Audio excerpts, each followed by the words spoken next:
I love it that we were thinking the same thing.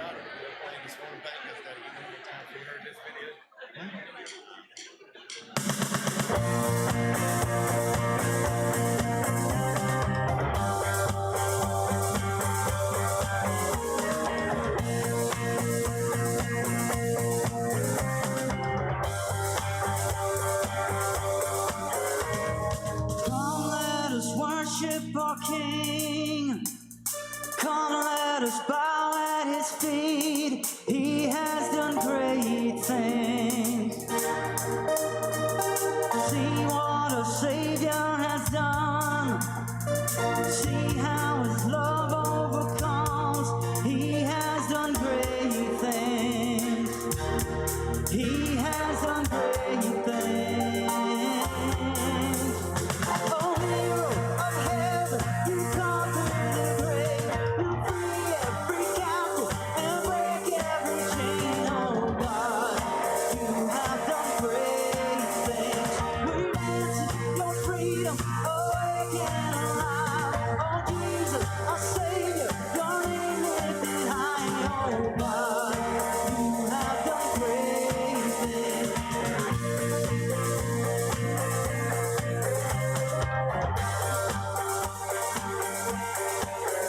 You've been faithful through every storm. You'll be faithful forevermore. You have done great things, and I know you will do it again. For your promise is yes and amen. You will do great things. God, you do great things.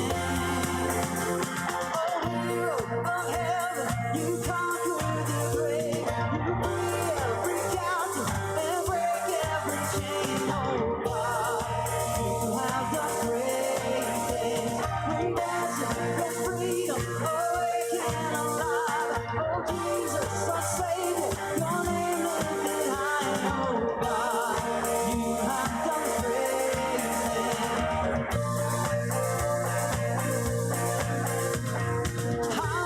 Hallelujah, God above it all. Hallelujah, God unshakable. Hallelujah, you have done great things. Hallelujah, God above it all. Hallelujah, God unshakable. Hallelujah, you have done great things. You've done great things. Oh, hero of heaven, you conquer the grave. You free every captive and break every chain. Oh God, you have done great things. We dance in your freedom, awake and alive. Oh Jesus, our Savior, your name lifted high. Oh God, you have done great things. You have done great things. God, you do great things.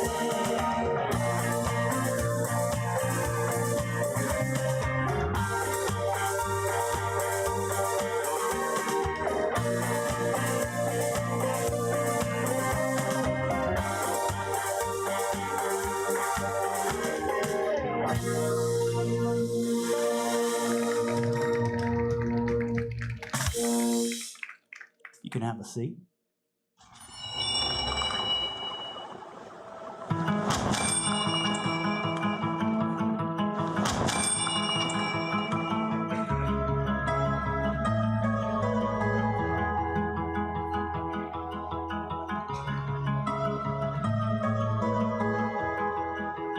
I still remember the bread and the wine, knowing that I would soon give up my life.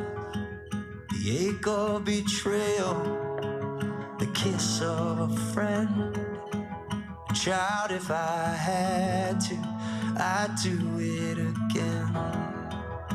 I still remember the sting of the thorn, weight of the cross that my shoulders bore, the sound of the nails when they pierced through my skin.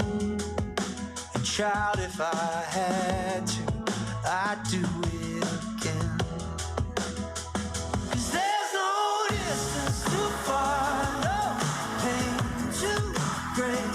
There's no grave too dark, no hell I won't take. The proof that it's finished is here in my head. I know I don't have to, child, but oh, for you I'd do it again. Good morning and happy Easter, you guys. Happy Easter. Glad you're here. Today we celebrate that Christ is alive. That Sunday, that first video we watched, it's Friday, but Sunday is here, and we're grateful for that. If it's your first time with Grace Community Church, you're visiting, we're really glad you're here. If you find yourself at any point during this service interested in making this your church, you want more information about how to do that, how to get plugged in, any kind of information like that, on the bottom of the program you got on the way in, there's a perforated section. It's a communication card. If you gave us some information about how to contact you, we would love to be able to get in touch with you and connect you with our church. While I'm talking about it, we'll have short announcements this morning, but I want to let you know about a couple of things going on. First of all is Amazonia Summer Camp is coming up. That's our Kids Jam Camp. It's going to be June the 8th through the 12th. If you can help, if you would like to volunteer and spend some time up here with one of the best things we do every year, let us know. You can get the volunteer form out down at the welcome desk and leave it there, and we would love to have you help with that. On the line of summer camp Velocity is we're going back to Copper Hill, Tennessee to whitewater raft.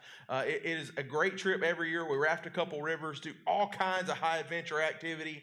If you are a teenager, 6th through 12th grade, and you're interested in going, elbow your parents right now.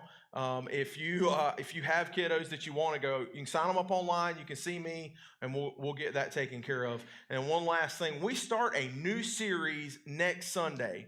It's called Marriage by Design. Marriage is the building block by which God designed our society to be built from. And the idea here in this series is, if you got questions about marriage, if you want to know what marriage is supposed to look like, consult the designer. He designed it. Let's see what he has for marriage. The other part of this idea is it doesn't just happen. A strong marriage doesn't just happen. It's done intentionally. It's built to be that way. You need to be here. If you're married and your marriage is strong or not, you need to be here. If you've been married and are even a widower, there are people in your circle of influence who need God's influence in how their marriage works. You need to be here to help them as well. Hey, we're excited about this morning. We're glad you're here. I'm going to pray and we'll keep moving forward with our service. Good morning, Father. Today we celebrate that you are alive, that your son defeated death, that death killed him, placed him in the ground, and 3 days later he walked out and he lives today. And because of that, we're not only forgiven of our sin, we're free to live now like he lives. We're free to be alive and free from sin. So Father, we are grateful for that. We celebrate that this morning. And we ask that what we do this morning, that it honors your son, first of all, but second of all, it lifts us.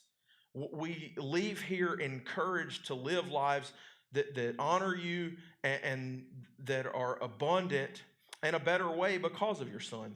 Father, bless this time this morning. Use it for your glory and change our lives. We ask it with trust in your son, Jesus. Amen. Please stand and sing with us.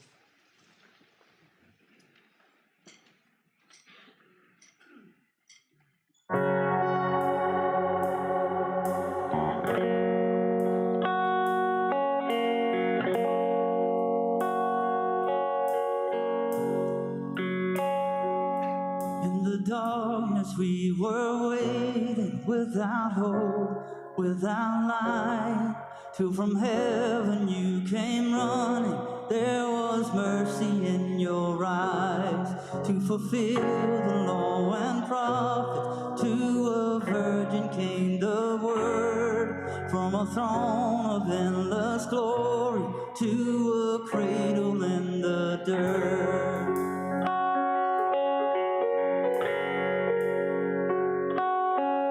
Praise the Father, praise the Son, praise the Spirit, three in one. God of glory, majesty, praise forever to the King of Kings.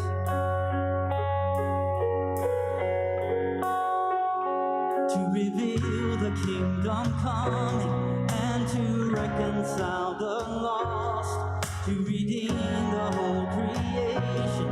You did not despise the cross, for even in your suffering you saw to the other side, knowing this was our salvation. Jesus, for our sake you died.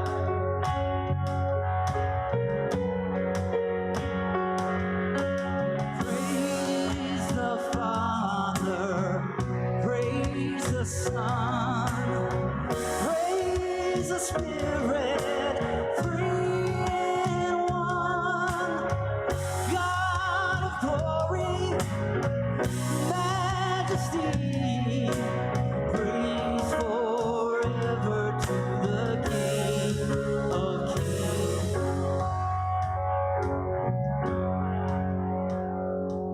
In the morning that you rose, all of heaven held its breath. Till the stone was moved for good, for the Lamb had conquered death. And the dead rose from their tombs, and the angels stood in awe. For the souls of all who come to the Father are restored. And the church of Christ was born. Then the Spirit lit the flame. Now there's gospel truths of old. Shall not kneel, shall not faint. By His blood and in His name, in His freedom I am free. For the love of Jesus Christ, who has resurrected me.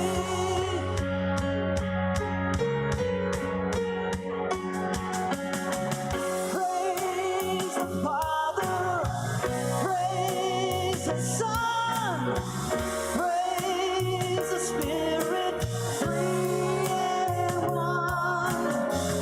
God of glory, majesty, praise forever to the King of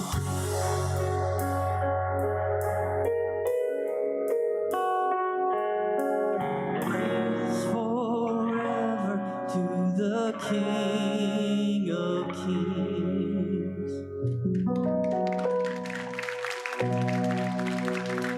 Because He lives, I can face tomorrow. Because He lives, all fear is gone. Because I know He holds the future, and life is worth the living just because He lives. Because He lives, I can face tomorrow. Because He lives, all fear is gone. Because I know He holds the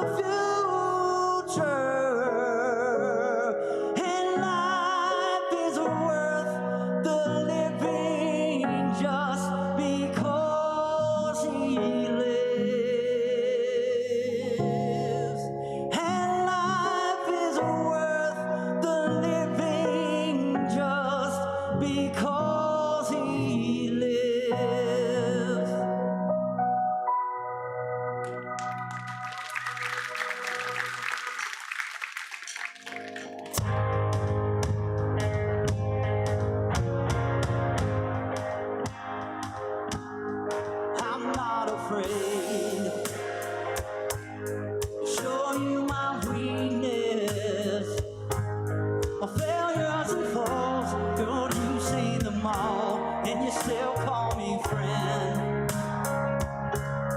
The God of the mountain is the God of the valley. There's not a place your mercy and grace will find me again. Oh, there's nothing better than you. There's nothing better than you. There's nothing is better than you. Oh, there's nothing better than you. There's nothing better than you. There's nothing is better than you.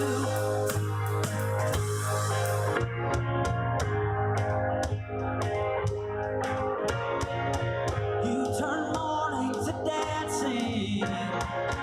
You give beauty for ashes. You turn shame into glory. You're the only one who can. You turn graves into gardens. You turn bones into armies. You turn seas into highways. You're the only one who can. You're the only one who can. Oh, there's nothing better than you. There's nothing better than you. There's nothing is better than you. You turn graves into gardens.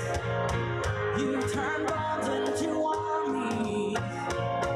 You turn seas into highways. You're the only one who can. You turn graves into gardens. You turn bones into armies. You turn seas into highways. You're the only one who can. You're the only one who can. You're the only one who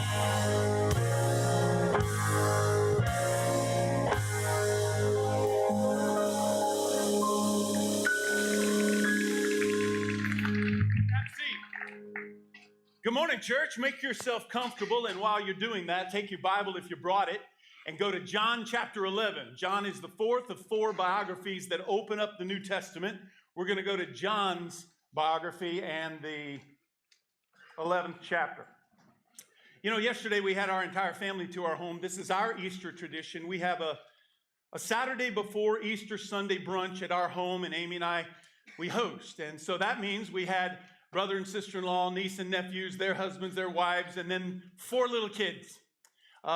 We kind of call them our grandkids. They're not. I don't want to offend Monty and Angie who are out here somewhere. They're actually our great niece and 3 great nephews.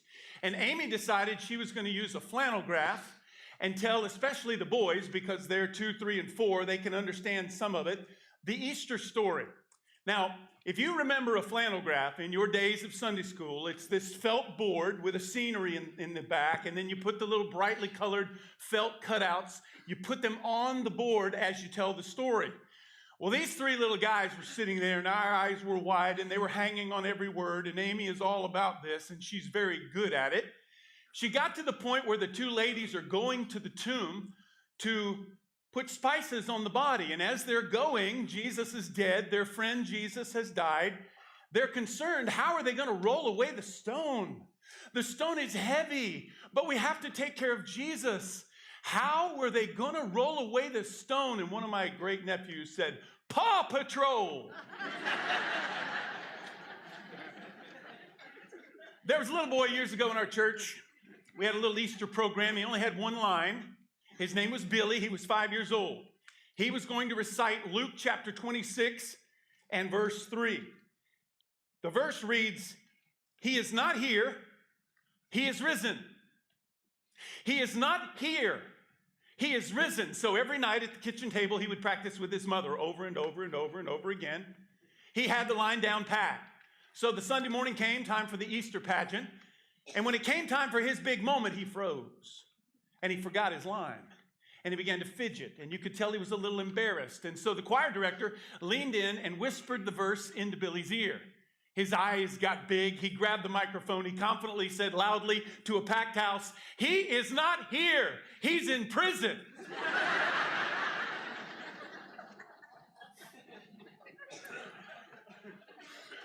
In the weeks leading up to Easter, our Kids Jam teachers back there, 4th through 5th grade, or age 4 through 5th grade, they're trying to prep the kids for Easter. And so one of our teachers, very dedicated volunteer, she says, "I'm going to make sure my children in my class full of 4-year-olds, know the Easter story." So she asked, very beginning of class, "Does anyone know what Easter is all about?" And a little girl raised her hand. "Yes, Sarah."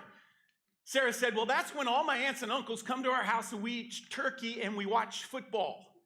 And the teacher said, "No, honey, I think you're thinking about Thanksgiving." And then a little boy shot up his hand. She said, "Yes, sir." He said, "Last Easter, our family got together. We put a tree in the living room, decorated it. There were presents for everyone, and we opened all our presents." And she said, "No, honey, I think you're thinking about Christmas." Well, now the teacher is feeling bad about her teaching abilities. Hasn't she gotten the message through clear enough and clean enough for these 4-year-olds to grasp it?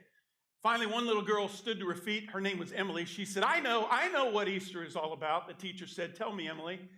"Easter is about when they took Jesus and they hung him on a cross, and he died, and they put him in a tomb." Now the teacher is feeling really good about herself. She's led this class along the right path. She wanted to go on with the lesson, but Emily interrupted her. She continued, "And on the 3rd day, everyone gathers around the tomb and waits to see if Jesus comes out. And if he sees his shadow, there's going to be 6 more weeks of winter." We all know why we're here, right? We all know why we're here. I'm pretty sure that I can't say anything that will surprise you or startle you. I'm sure your curiosity level is not all that high because you've been here before. We know what this day is all about. We know what it stands for. We know what it means. Even if you are a skeptic to Christianity, a skeptic of the church, even if you're here for any other reason other than the reason, you know what's about to come. In fact, I want to begin today by asking you a question, changing it up just a little bit. What if Easter never happened? What if Easter never happened? Can you imagine a world without Easter? A world without resurrection? A world absent life after death? I'll tell you this, what if dead really meant dead? What if when we go to a cemetery to lay a loved one to rest, there were no hope? What if that stone never ever rolled away? What would change for you if there were no Easter? What would change for us? Well, I can tell you this, I wouldn't be here if there were no resurrection. I'd be on the water somewhere or on a golf course, but I wouldn't be here. Now, today we're not going to read the classic, historical, typical account of the resurrection that you might be expecting. Instead, we're going to read from John chapter 11 about a dead man named Lazarus.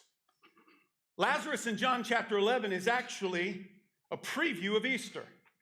Lazarus and his 2 sisters were friends of Jesus. But again, it's not just the story of Lazarus, a dead man.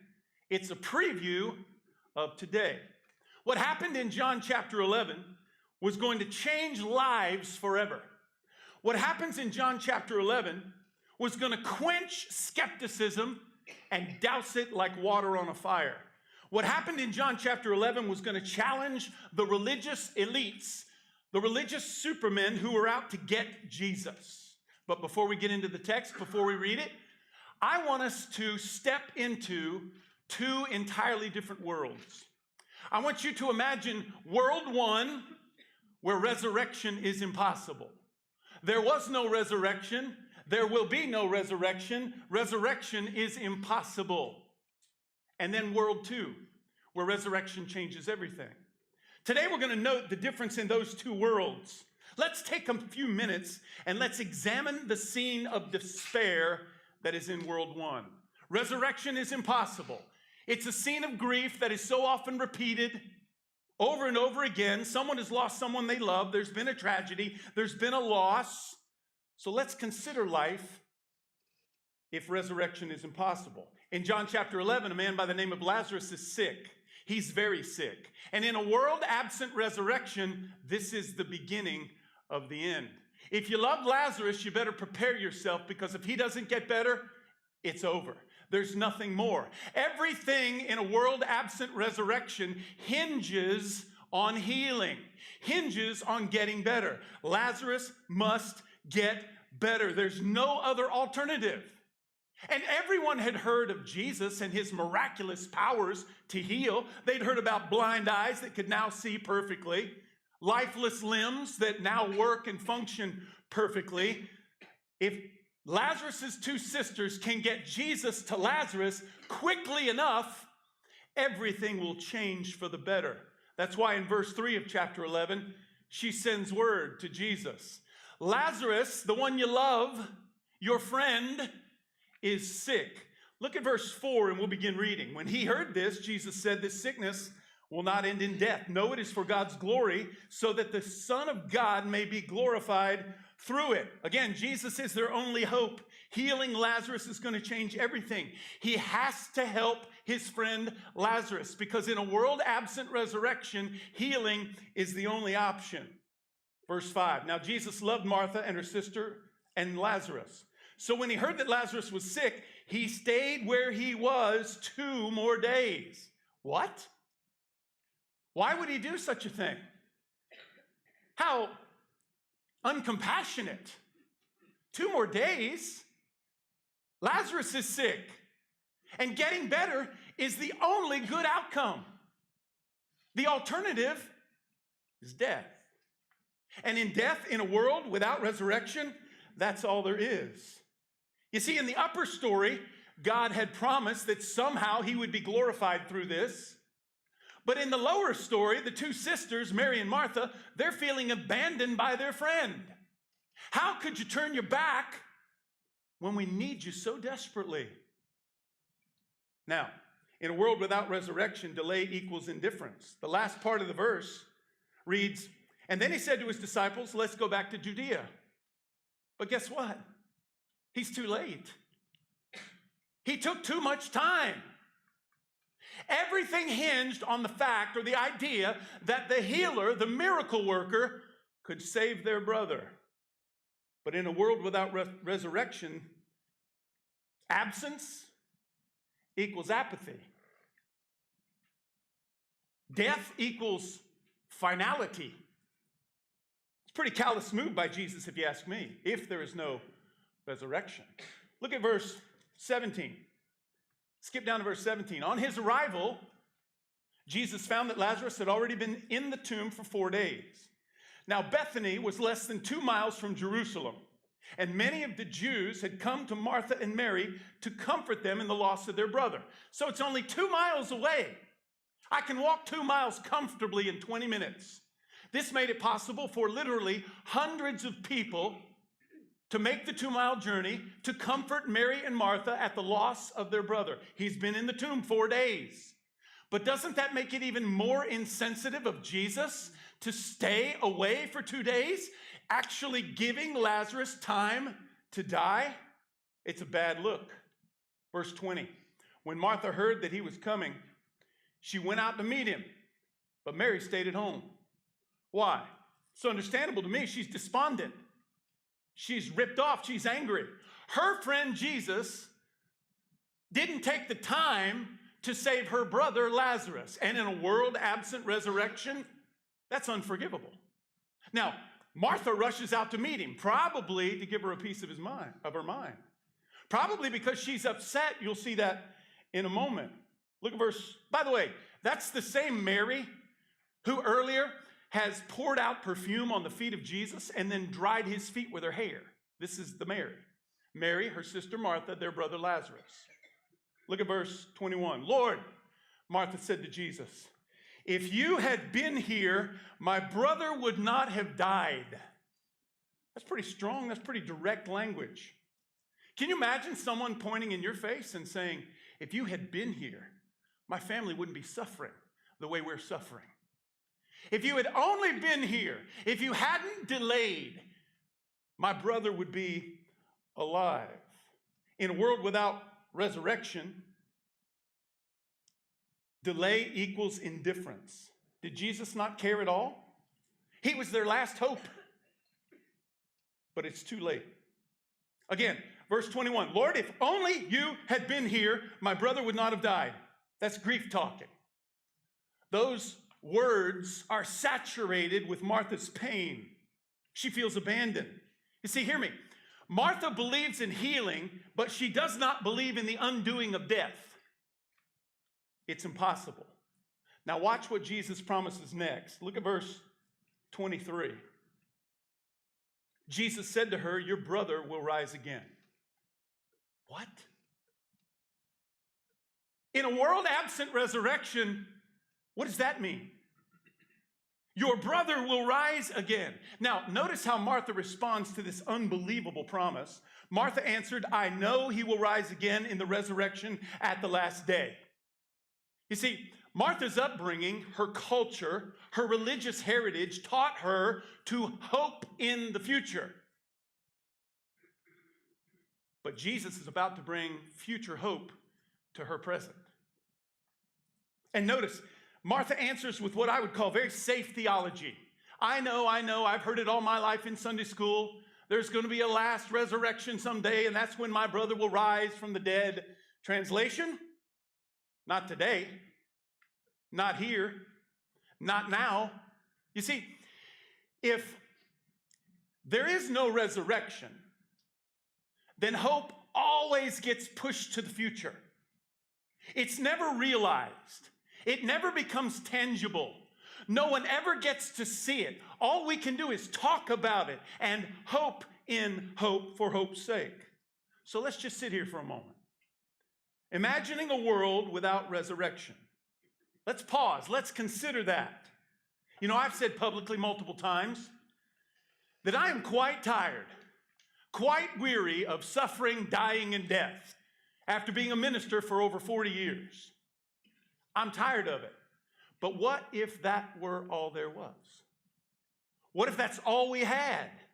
I made a list last week. A few quick things I jotted down. If death wins, then that means funerals are final. Nothing more. Nothing beyond the grave. As is typical, there's a family who's mourning, but you wouldn't ask someone like me to officiate because no words would be suitable. The best thing we could possibly do under those circumstances is stand around and tell stories about the person who's gone, because that's all we have are stories, are memories. There'd be no joy. There could be no hope because it's over. If death wins, cemeteries become permanent. Goodbye means forever. There's a body that's going to lie in decay, ashes to ashes and dust to dust, we say. But that's it. There's a headstone that provides a memory.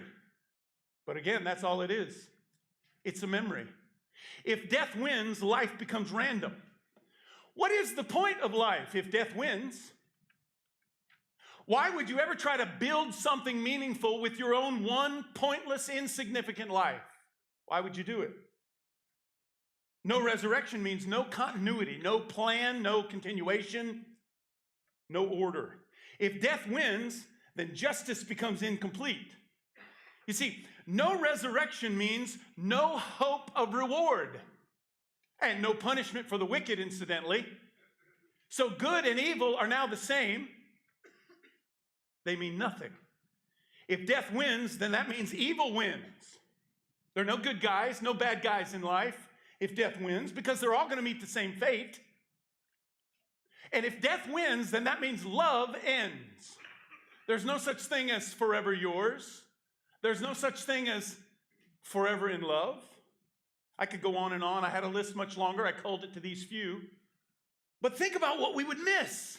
If there is no resurrection, then death is the big winner. We should be worshiping death, not Jesus. A couple of quick big ideas. In light of no resurrection, life would be without meaning. Again, verse 21, Lord, if only you had been here, Martha is grief-stricken. She's probably a little angry. Without resurrection, the only meaning possible in this pointless, insignificant life would be in the people we love. So what happens when you lose the people you love? There goes your meaning. There goes your purpose. If life truly ends at the grave, then everything we think is significant begins to shrink. Why would you ever want to sacrifice? Why would you ever give? Why would you ever serve? Why would you ever forgive? Why would you ever try to endure hardship? Life would be without meaning. Paul wrote in 1 Corinthians chapter 15, if Christ has not been raised, your faith is futile. As I said earlier, I wouldn't be here. Lee Strobel was an investigative journalist who worked for the Chicago Sun-Times, and he set out actually to disprove the resurrection. Using all of his resources, all of his natural ability, all of his intellect, he traveled around the world investigating resurrection, and he came to the following conclusion: resurrection is real. It happened.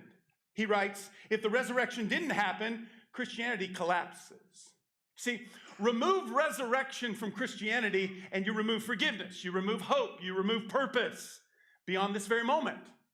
And incidentally, when you think about it, absent resurrection, this moment is all you have. It's all you have. You have no guarantee of tomorrow, and you certainly have no guarantee of anything beyond this one life.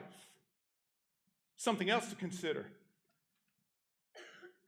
We would handle death completely differently, absent resurrection. The way we handle death in this culture would be turned on its head. It would be completely different. Mary and Martha's complete and total hope rested in Jesus' ability to get to Lazarus sooner, not later. He had healed plenty of other people. Certainly he was going to heal his friend Lazarus, but that's not the way it plays out. The text revealed, we read it a moment ago, that Jesus loved Mary and Martha. But if there's no resurrection, you better cling to life. You better take care of that one body that God gave you. You better hold on. You're going to fear more. That's a given. You're going to live with a lot more anxiety if there is no resurrection. That is true. You're going to grieve without comfort. And that's what you're hearing in Mary and Martha's voice. If only you had been here, everything would be better. And Mary says the same thing to Jesus when she sees him in verse 32. Lord, if only you had been here. That's grief, is what that is. That's despair. And let's be honest with ourselves. If nothing follows life, then life itself is fragile and ultimately tragic. Birth, there would be no reason to celebrate birth, because birth would be nothing more than a slow walk to death, a slow walk to extinction. And look at verse 35. Verse 35 is two words: Jesus wept. It's the shortest verse in the Bible. Two words: Jesus wept. In a world absent resurrection, it would become the saddest verse in the Bible. Why is he weeping? Why is he moved? He cries because he's witnessing unquenchable grief. He has no words to say. No one has any words to say.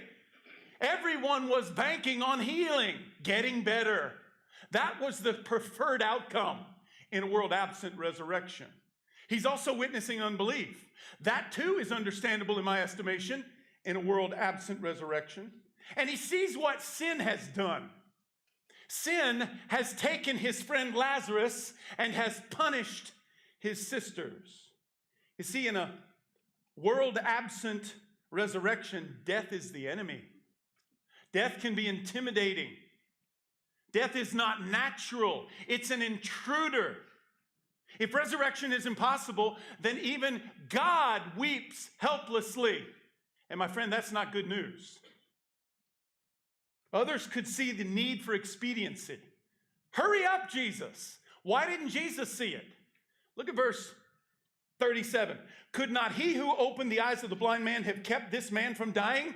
Good question. He's healed others. Why didn't he get here on time to heal Lazarus? and he didn't. Jesus did not arrive on time to heal his friend Lazarus. And without resurrection, life would be all about the healing. Everything would stop at doctors, nurses, hospitals, and medications. In fact, we would probably set them up as little idols that we would worship because they control who gets better and who does not.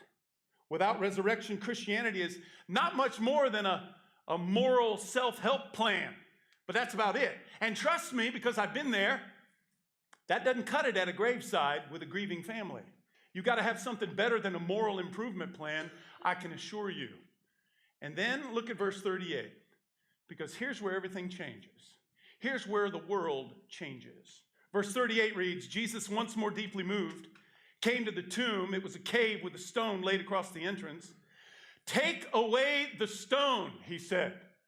Now, not so much for Lazarus to come out, but imagine hundreds of people are covering the hillside. Jesus wants to make sure they can see him come out.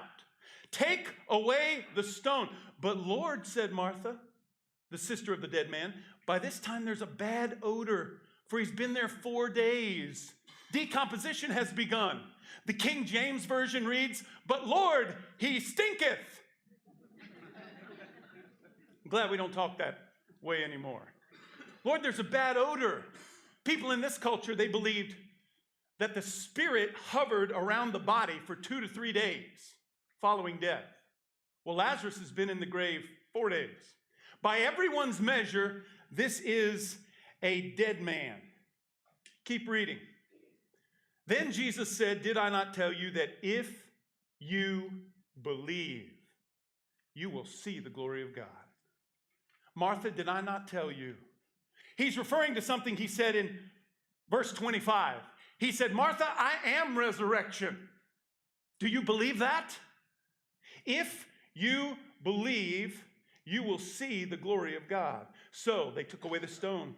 Then Jesus looked up and he said, Father, I thank you that you have heard me. I knew that you always hear me, but I said this for the benefit of those who are standing here, that they may believe that you sent me. When he had said this, Jesus called in a loud voice, Lazarus, come out. And had he not qualified that command by using the proper name Lazarus, every dead person buried in that cemetery would have been resurrected that day. Lazarus, come out. Verse 44. And the dead man came out. Bam, there it is. Everything has changed. No one had ever seen anything like this. The carpenter's son from Nazareth has changed the world. Did I not tell you, verse 40, that if you believe, you will see the glory of God? She saw it all right. She saw it. Jesus has accomplished the impossible. He's changed everything. Look, it's not that hope merely dawned on the cemetery that day, that Jesus somehow found the words to give them hope. No, Jesus drug hope from the future into their present. They experienced it. They knew it. They felt it because it was real. And it all hinged on the claim that he made about himself in verse 25. I am the resurrection and the life. I am resurrection and life. It's one of 7 I am statements that Jesus made about himself. They're all included in the Gospel of John. When Jesus used the phrase, I am, he was directly identifying himself with Old Testament Yahweh. And here's what that means. That's like Jesus saying, I am the same God that met your forefather, Moses, at the burning bush in Exodus chapter 2. So everyone there today learned a lesson. It turns out resurrection is not merely an event, it's a person. It's a person. When Jesus said, I am resurrection, he didn't say, I'm hoping for a resurrection, fingers crossed for resurrection. I teach resurrection or I give resurrection. No, I am resurrection. It's not an event, it's a person. Now, imagine you're there. Imagine the scene for a moment. Jesus cries out in a loud voice. Why so loud? Well, not for Lazarus to hear him, but to make sure those hundreds of witnesses heard the direct command that he made. Lazarus, come out. And a dead man walks out, graves clothes and all. And this miracle, incidentally, is so public, it is so undeniable, that it fires up the Pharisees. They set out to kill him. In fact, it's verse 53 at the end of the chapter. From that day on, they plotted to kill Jesus. Why? Because resurrection is no longer a myth. Resurrection is no longer a quaint Sunday school story for children. Resurrection is threat level real. They've witnessed it with their own eyes. It wasn't symbolic. It wasn't referring to the future. It was here and now. This was biological interruption is what this was. The resurrection and the life has reversed death. He undid death. And that changes everything. Humanity is never going to be the same after this. The power of death in the grave has been stripped away. Because of the resurrection, death is defeated. Now, it still hurts. We still grieve. It still feels heavy, but it's only temporary, you see. For followers of Christ, whose faith in him is authentic, death does not mean termination. It means transition. The grave becomes a doorway to a new life, a better life, an eternal life. Because of resurrection, life now has eternal weight. If resurrection is real, that means every action of faith truly matters. Every sacrifice counts. Every prayer echoes throughout eternity. And suddenly, it makes perfect sense to obey, to try and follow Jesus. Suddenly, it makes perfect sense to be generous with your time and your resources. Suddenly, it makes perfect sense to serve, to give, and forgive. Because this world, as we know it, is not all there is. And thirdly, because of resurrection, grief is not helpless or hopeless. Grief is not hopeless. Now, we'll still cry. Heck, Jesus wept and he knew resurrection was coming. But it's different. We're going to grieve differently. As we stand in sorrow, hope stands beside us. Resurrection changes not only how we live, it also changes how we die. When we stand at a graveside, it's not goodbye forever. It's I'm going to see you again. All because he is the resurrection and the life. John chapter 11 is actually a rehearsal of sorts. Because you see, no sooner did Lazarus walk out of the tomb, Jesus began walking toward his own cross. The resurrection of Lazarus in John chapter 11 actually points to the resurrection of Christ. So I close with a question. In what world are you living in? What world are you living in? World number one, resurrection is impossible. Your life is fear-driven, it's anxiety-filled, you're clinging to life, you're trying to find some kind of meaning in this pointless 70 or 80 years that we've been given? Or is it world number two? Courage, anchored in eternity. Generosity that's fueled by forever. Hope that outlives the grave. You see, one day, every grave is going to hear his voice, every single one of them. But this time, he won't call out for Lazarus. He'll call every one of you by your name. And the question on that day will not be, will resurrection happen? It already has. Heck, that's why we're here. The question will be, are you going to be ready when he calls?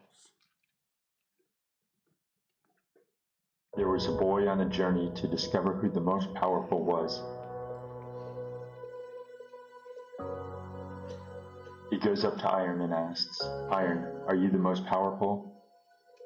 Iron replies, "No, you put me in fire and I melt." Then the boy goes to Fire and asks, "Fire, are you the most powerful thing in the world?" Fire answers, "No. You pour water on me and I'm extinguished." Next, the boy goes to Water. Says, "Water, surely you are the most powerful thing in the world. You can put out fire. Water responds, no, leave me in the sun too long, and I dry up, I'm gone. Then the boy looks up at the sun and says, Sun, surely you are the most powerful thing. The sun answers, no. See that small cloud? It passes in front of me, and I'm hidden. Still searching, the boy goes to the cloud and says, Cloud, surely you're powerful. You can cover the sun. The cloud replies, no, just a whisper of wind, and I'm gone. Then he goes to the wind. Wind, surely you are the most powerful. The wind answers, no, I cannot move that mountain. Then the boy goes to the mountain. Mighty mountain, surely you are the most powerful thing. The mountain says, I stand firm, but when man comes and chisels me away, I am broken. Then the boy goes to the man. Man, surely you are the most powerful of all. The man shakes his head. No, son. Death comes to us all.